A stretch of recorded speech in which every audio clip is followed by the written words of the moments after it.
이 시간 저희들이 로마서 7장의 말씀을 읽었습니다.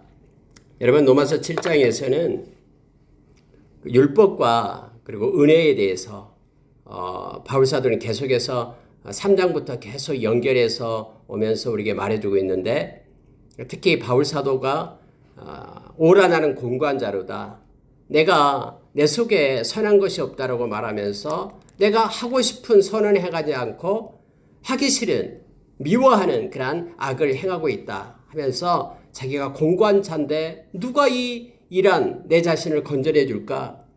누가 이 사망의 몸에서 나를 건져내 줄까? 내 혼자의 힘으로는 도저히 이것을 행할 수가 없는데 하면서 그가 마지막에 그런 고백을 하죠. 그러면서 예수 그리스도로 말미암아 예수 그리스도 때문에 내가 하나님께 감사하게 되었다라고 말합니다.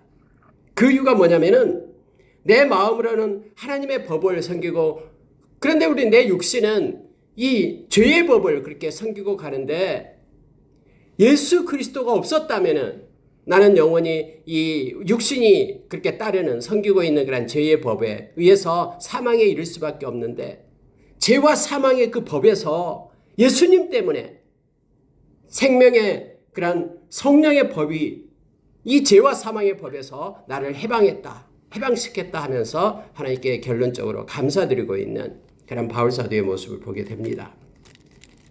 좀 더 구체적으로 7장에서는 똑같은 주제를 반복해서 말씀해주고 있는데요. 그걸 좀 묵상하도록 하겠습니다.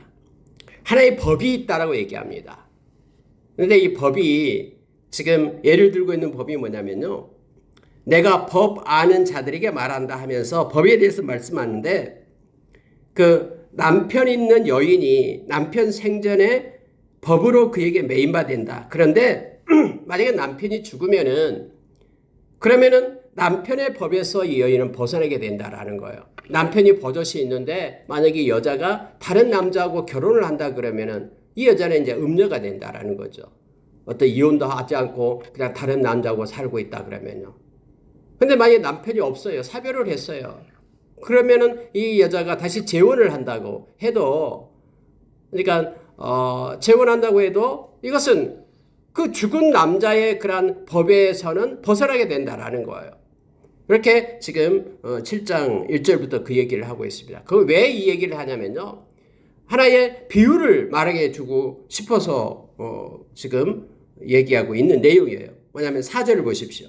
그러므로 내 형제들아, 너희도, 결론적으로 얘기합니다, 그리스도 몸으로 말미암아 율법에 대하여 죽음을 당하였으니. 자, 결론이 뭐냐면 예수 그리스도가 그러니까 형제들 너희들도 예수 그리스도로 몸으로 말미암아 예수님의 율법에 대해서 죽음을 당했다라는 거예요. 그래서 율법의 그 법 아래에 있는 자가 아니라 은혜 아래에 있는 자다라고 말합니다. 성경에서 우리가 6장에서 그렇게 우리에게 가르쳐주고 있죠. 너희들은 법 아래에 있는 자가 아니라 은혜 아래에 있는 자들이다. 6장 14절에서 말합니다. 죄가 너희를 주장하지 못하리니 이는 너희가 법 아래에 있지 아니하고 은혜 아래에 있음이라고 말합니다. 예수님 때문에 그 율법이 정한 것을 예수님이 십자가에서 우리 대신 율법을 완성시켰어요. 율법을 해결했어요. 그 법을 해결한 겁니다. 죄를 지면 죄의 삭은 사망인데 죽어야 되는데 예수님께서 그 율법을 예수님이 죽으심으로 인하여 해결한 거예요. 그래서 우리는 율법의 아래에 있는 자가 아니라 그 예수님 때문에 우리에게 해방을 주는, 자유를 주는, 죄사함을 주는 그러한 은혜 아래 있게 되었다라고 성경은 말해주고 있죠. 그래서 여기서도 역시 동일하게 이제는 남편이 죽었기 때문에 그 남편 법 아래에 있지 않는 여인처럼 너희들도 예수님께서 율법으로 인하여 예수님의 몸이 죽었기 때문에 그 율법에 따라서 사는 자가 아니라 이제는 주님이 주시는 은혜 아래에 있는 자가 되었다라고 말하고 있는 거예요. 자, 4절에 이렇게 말합니다. 그리스도의 몸으로 말미암아 율법에 대하여 죽음을 당하였으니 이는 다른 이 곧 죽은 자 가운데서 살아나신 이에게 가서 우리가 하나님을 위하여 열매를 맺게 하려 함이라. 여러분, 이 가서라는 단어가 중요하거든요. 아까 위에서 남편이 죽지 않는 남편이 있어 같이 사는데 이 여자가 이혼도 안 하고 다른 남자에게로 가버리면은 이게 문제가 되는 거죠. 근데 남편이 이미 사별해서 죽었잖아요. 안 계셔요. 그러면 이 여인은 다른 사람하고 재혼할 수가 있죠. 그래도 아무런 법적으로 문제가 되지 않는다라는 거예요. 이제는 예수님께서 율법이 너희를 관할했는데 예수님이 율법의 모든 요구를 다 해가지고 율법의 그 권리를 없앴다라는 거예요. 소멸시켰다. 율법이 죽었다라고 말합니다. 그러니 이제는 너희들이 가도 된다라는 거예요. 누구에게로요? 여기 보니까 살아나신 이에게, 죽은 자 가운데서 살아나신 이에게 가서 이 말을 얘기합니다. 마치 결혼하듯이 죽은 자 가운데서 살아나신 예수 그리스도와 연합되어서 예수 그리스도에게로 가서 우리가 하나님을 위하여 열매를 맺게 하려 함이라고 말합니다. 예수 안에 있게 되어서 하나님의 영광을 돌리고 하나님을 위하여 열매 맺는 자가 우리가 되게 되었다라고 말하고 있습니다. 그래서 우리는 율법의 법 아래 있는 자가 아니라 은혜 아래 있는 자로, 하나님 안에 은혜 아래, 우리 주님의 은혜 안에 있는 자로 우리가 바뀌어졌다라고 성경은 가르쳐주고 있습니다. 우리가 육신에 있을 때에는 율법으로 말미암아 죄의 정욕이 우리 지체 중에서 역사하여, 이렇게 성경은 5절에서 말해주고 있잖아요. 육신에 있을 때에는 이 율법 때문에 죄의 정욕이 우리 지체 중에서 역사한다. 그래서 우리가 사망을 위하여 열매를 맺게 된다. 율법 아래 있기 때문에요. 이 죄의 싹은 사망입니다. 그래서 결국은 사망을 위하여 우리가 열매를 맺게 됩니다. 그런데 우리는 이제 이 율법 아래 있는 자가 아니기 때문에 이미 율법이 요구하는 모든 그 사망을 예수님께서 우리 대신 죽었기 때문에 하나님의 은혜 아래 있기 때문에 이제는 6절에서요.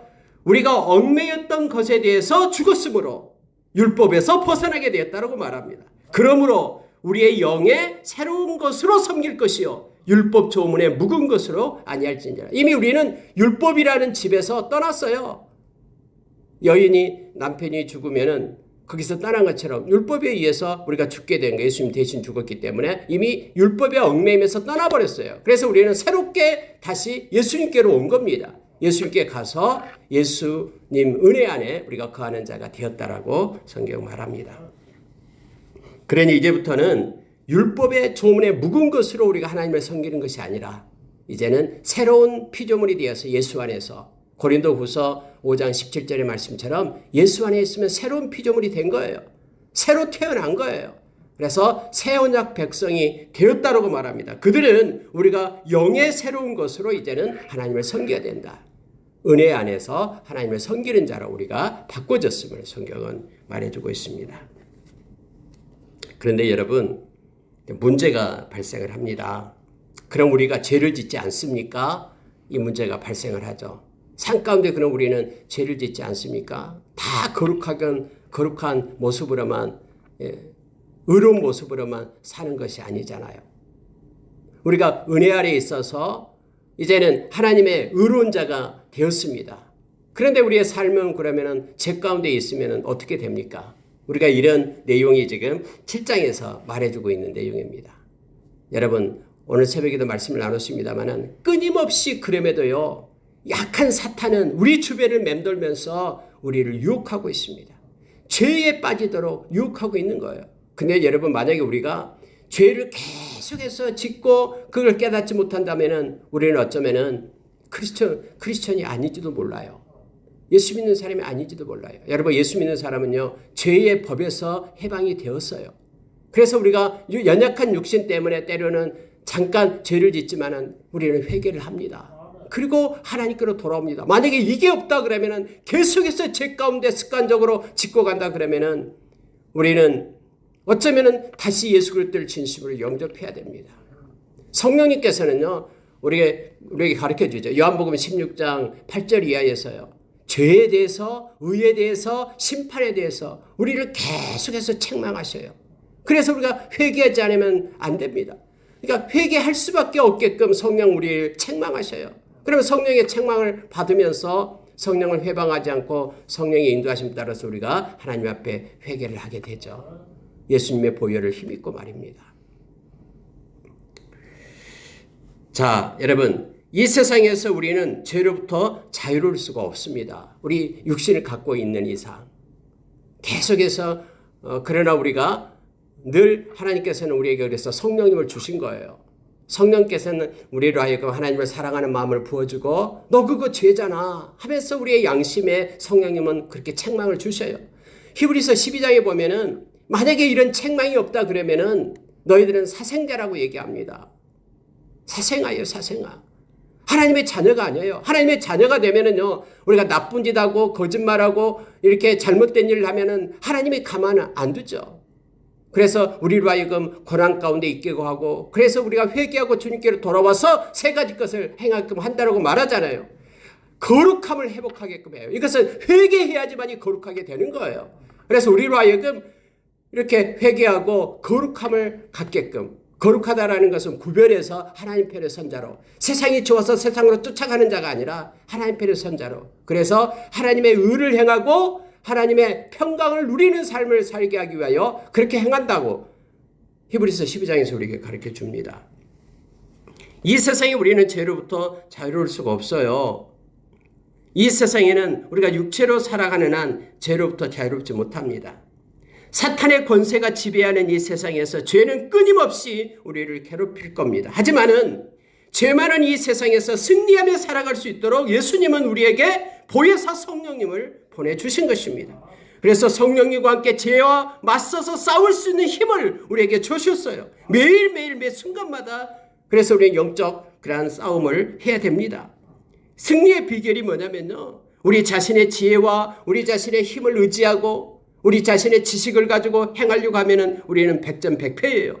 그러나 우리를 의지하지 말고 성령님의 뜻을 쫓아서 하나님을 신뢰하며 맡기며 성령님의 인도하심을 받을 때 우리는 승리할 수 있어요. 왜냐하면 요한일서 4장 4절에서 우리 안에 계시는 이 성령님께서 세상에 있는 이 악한 사탄을 이겼다라고 말합니다. 더 크다라고 말합니다. 그래서 넉넉히 우리로 승리할 수 있게끔 성경은 말해주고 있죠. 승리할 수 있다라고 말해주고 있죠. 우리의 힘으로는 안 됩니다. 그러나 성령님 의지하고 나갈 때, 그래서 우리가 성령 충만함을 받아야 되죠. 우리는 넉넉히 이길 수 있습니다.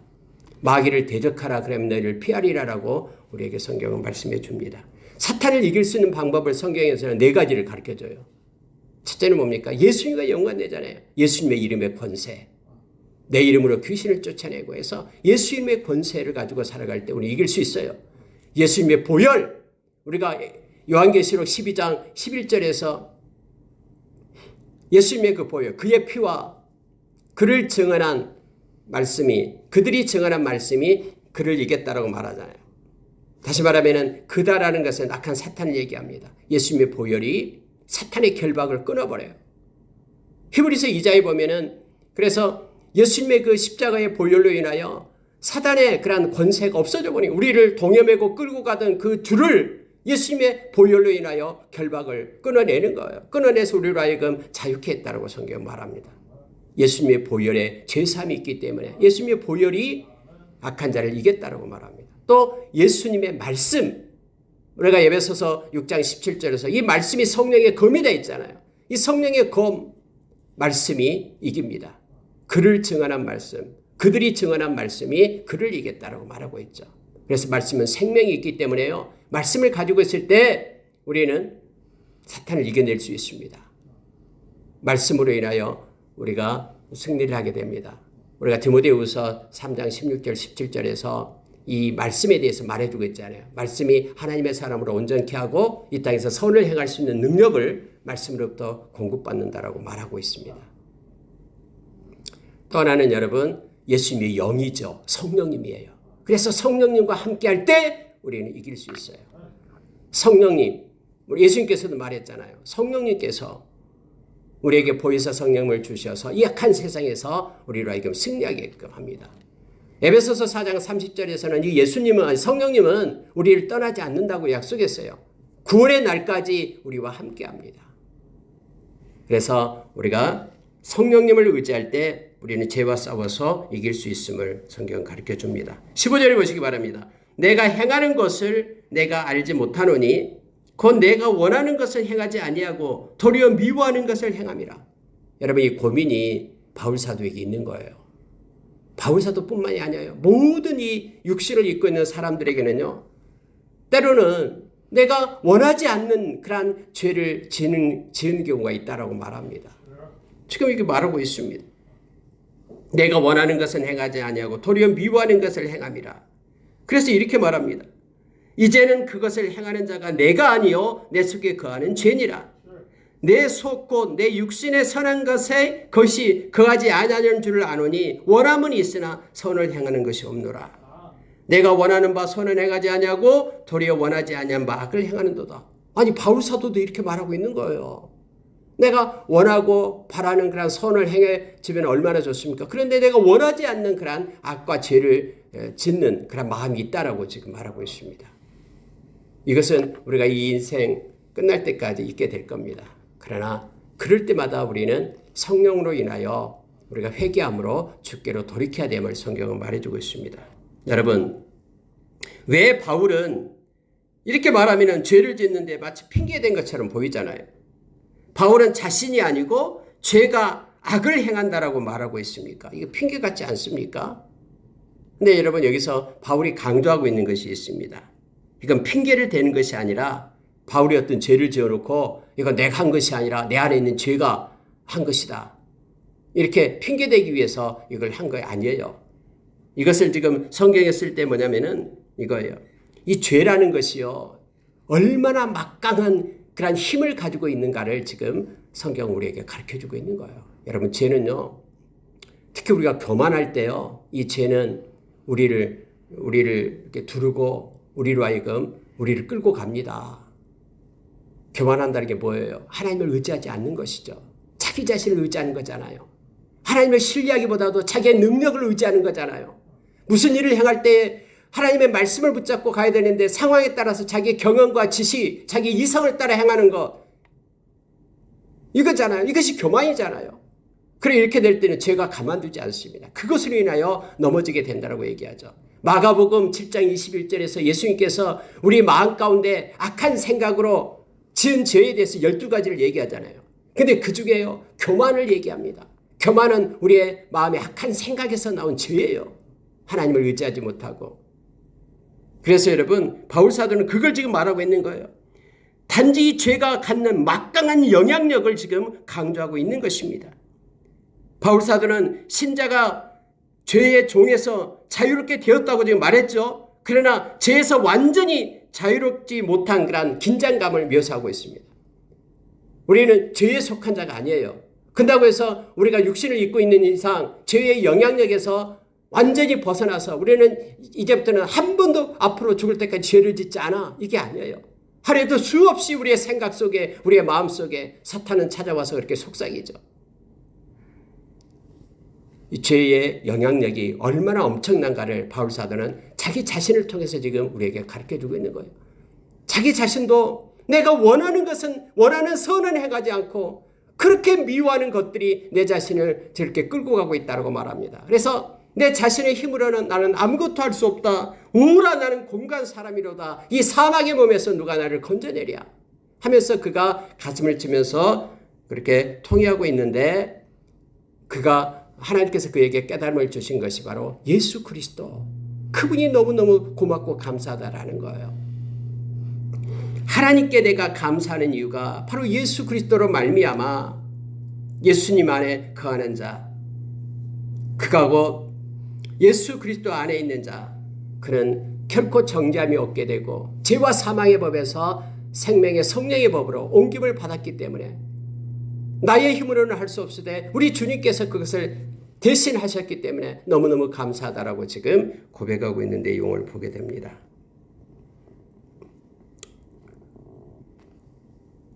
21절을 한번 보시기 바랍니다. 그러므로 내가 한 법을 깨달았노니 곧 선을 행하기 원하는 나에게 악이 함께 있는 것이로다. 내 속사람으로는 하나님의 법을 즐거워하되 내 지체 속에 한 다른 법이 내 마음의 법과 싸워 내 지체 속에 있는 죄의 법으로 나를 사로잡는 것을 보는도다. 이렇게 성경은 말해주고 있죠. 그 내적인 갈등과 그런 모습을 말해주고 있습니다. 근데 여러분 이게 맞아요. 그런데 저와 여러분이 하나님을 의지하고 성령을 쫓게 될 때 이 모든 것들로부터 우리는 해방되고 승리할 수 있음을 성경은 말해주고 있습니다. 우리가 여러분 갈라디아서 5장 16절 이하에 보면은요, 너희는 성령을 쫓는 자가 되지 육신을 쫓는 자가 되지 말라라고 말합니다. 이게 이 두 가지가 다 있는 거예요. 우리 가운데 육신을 쫓는 삶을 살 수도 있고 성령을 쫓는 삶을 살 수도 있다라고 말합니다. 육신을 쫓는 삶을 살아갈 때 나타나는 현상들에 대해서 쭉 음란부터 시작해가지고 나타나죠. 분열까지요. 술 취함과 방탕함까지. 그런데 성경은 그 마지막에 이런 사람은 하나님의 나라를 유업으로 받을 수 없다라고 말합니다. 여러분, 우리가 때로는 죄를 짓습니다. 그럼 우리는 돌이켜 회개하고 하나님께로 나아갑니다. 그러면은 우리 예수님의 보혈을 힘입고 우리가 요한일서 1장 9절의 말씀처럼 회개하고 주님께로 나아가죠. 그럼 우리의 죄는 깨끗게 씻어짐을 보게 됩니다. 그러면 또다시 제 육신을 쫓는 자가 아니라 성령을 쫓는 자로 살 것을 성경 말해줍니다. 계속해서 만약에 반복되면서 우리가 죄 가운데 있다 그러면은 그 사람은 서두에 제가 얘기했듯이 진짜 내가 하나님의 백성인가를 생각해 봐야 됩니다. 그러나 때로는 이처럼 바울처럼 이렇게 내가 원하지 않는, 내가 미워하는, 정말로 싫어하는 내가 죄를 짓고 있다. 내가 좋아서 죄를 짓는다 그러면 이 사람은 철저하게 회개하고 예수님을 다시 영접해야 됩니다. 그러나 내가 싫어하는 죄를 가운데 빠지게 될 때 오늘 여러분 말씀처럼요. 바울 사도가 고백했던 것처럼 우리가 철저히 예수님의 보혈을 힘입고 회개하고 성령을 쫓는 삶을 살아야 됨을 말하고 있습니다. 여러분 바울 사도는 지금 여기에서 이러한 그 죄로 인하여 긴장감 속에 죄가 너무나 우리 가운데 이렇게 만연해 있고 우리를 미혹하고 있는 이러한 시대 속에서 우리가 죄의 영향력을 생각해야 된다고 지금 말하고 있으면서요. 이런 긴장감을 다스릴 수 있는 열쇠를 해결해 주고 있습니다. 8장에서 지금 말해주고 있는데 그게 뭐냐면 바로 성령을 쫓는 사람이 되어야 된다고 말하는 거예요. 꼭 기억을 해야 됩니다. 예수 믿는 사람이라고 해서 이제 믿기 시작하면 절대 죄를 짓지 않고 그게 아닙니다. 우리는 계속해서 영적인 싸움을 해야 됩니다. 성령을 쫓는 삶을 살아야 됩니다. 그리고 성령께서 우리에게 책망할 때 우리가 회개의 자리에 앉아야 됩니다. 오늘 여러분 8장에 한번 보시기 바랍니다. 5절에 보니까 육신을 따르는 자는 육신의 일을, 영을 따르는 자는 영의 일을 생각하나니 육신의 생각은 사망이요 영의 생각은 생명과 평안이니라. 육신의 생각은 하나님과 원수가 되나니 이는 하나님의 법에 굴복하지 아니할 뿐 아니라 할 수도 없습니다. 하면서 계속해서 우리 마음 가운데 두 마음이 있는 거예요. 육신을 쫓는 삶, 육신을 쫓아가고 싶은 삶, 그리고 하나님을 쫓는 삶. 그런데 너희는 하나님을 쫓는 자가 되어라 라고 지금 말해주고 있습니다. 성령을 쫓아서 살아가게 될 때 우리는 이러한 죄의 막강한 영향력에서 이길 수 있다라고 가르쳐 줍니다. 또 여러분 다음에 로마서 12장에 보면은 너희는 거룩한 산 제사로 하나님께 드리라라고 말하죠. 너희 육체를요. 그러면서 2절에 보면 이런 말씀을 합니다. 마음을 새롭게 함으로 변화를 받아라 라고 말합니다. 그래서 하나님이 기뻐하시고 하나님이 온전하신 뜻이 무엇인지 분별해라. 선하시고 온전하신 뜻이 무엇인지 분별하라라고 우리에게 가르쳐주고 있죠. 우리의 마음이 새롭게 됨으로 인하여 우리가 이 죄의 영향으로부터 벗어날 수가 있다라고 바울사도 우리에게 가르쳐줍니다. 히브리서 9장 14절에서 예수님의 보혈이 우리의 마음, 양심을 깨끗하게 하사 정결케 하사 우리로 하나님을 잘 섬기는 사람이 되게 하셨다라고 가르쳐주고 있죠. 그래서 여러분 성경은요. 말씀을 우리가 묵상하게 될 때 이 말씀을 가지고 죄를 넉넉히 이길 수 있는 그러한 힘을 공급받음을 가르쳐주고 있습니다. 죄는 없어지지 않습니다. 우리 죽을 때까지 우리 주변을 맴돌면서 우리를 미혹할 것입니다.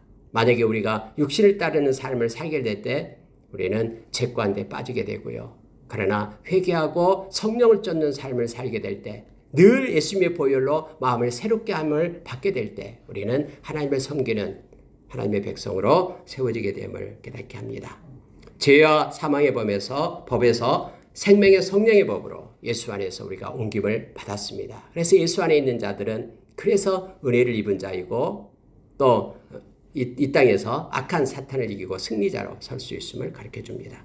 말씀을 마치겠습니다. 7장에서는 바로 이 죄의 법 그리고 생명의 법 이 두 가지를 가지고 예수 믿는 자에게도 바울에게도 그런 공고함이 있다라는 것을 말해줍니다.